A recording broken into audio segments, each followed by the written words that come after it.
رضا الہی اور قضاء الہی میں فرق۔ بعض لوگ میت کا اعلان کرتے وقت کہتے ہیں فلاں شخص رضا الہی سے فوت ہو گیا، حالانکہ کہنا یہ چاہیے کہ فلاں شخص قضاء الہی سے فوت ہو گیا ہے، اس لیے کہ قضاء اور رضا میں بڑا فرق ہے۔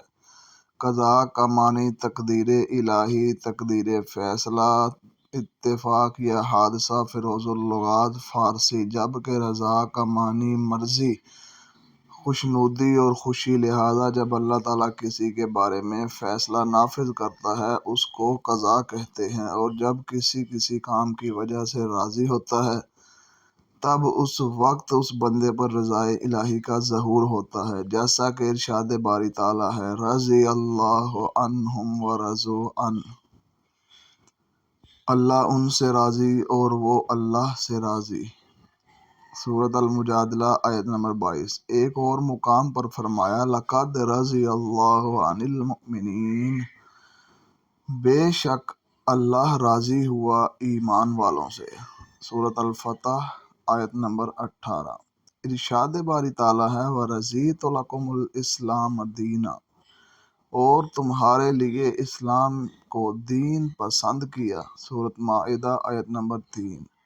مزید فرمایا وَلَوْ أَنَّهُمْ رَضُوا مَا آتَاهُمُ اللَّهُ وَرَسُولُهُ، اور کیا اچھا ہوتا اگر وہ اس پر راضی ہوتے جو اللہ اور رسول نے ان کو دیا۔ سورۃ توبہ آیت نمبر 59۔ یہ رہا قرآن مجید میں رضا کا استعمال۔ جہاں تک قضاء کا تعلق ہے تو متعدد آیات میں رب کریم میں لفظ قضاء کو استعمال فرمایا ہے۔ ان کو دیکھ کر پتہ چلتا ہے کہ لفظ قضاء کا معنی و مفہوم کیا ہے۔ اللہ تعالیٰ نے فرمایا وَقَضَىٰ رَبُّكَ أَلَّا تَعْبُدُوا إِلَّا إِيَّاهُ وَبِالْوَالِدَيْنِ إِحْسَانًا، اور تمہارے رب نے حکم فرمایا کہ اس کے سوا کسی کو نہ پوجو اور ماں باپ کے ساتھ اچھا سلوک کرو۔ سورۃ بنی اسرائیل آیت نمبر 23۔ اور فرمایا وَاللَّهُ یقضی بالحق، اور اللہ سچا فیصلہ فرماتا ہے۔ سورۃ المومن آیت نمبر 20۔ مزید فرمایا فَلَمَّا قَضَيْنَا عَلَيْهَا الْمَوْتَ، پھر جب ہم نے اس پر موت کا حکم بھیجا۔ سورۃ سبا آیت نمبر 14۔ ان تمام آیات بینات سے رضا اور قضاء کا معنی کھل کر سامنے آ گیا۔ رضا سے اللہ تعالیٰ کی مرضی، رضامندی اور خوشنودی مراد ہے، جبکہ قضاء سے تقدیر، فیصلہ اور موت مراد ہے۔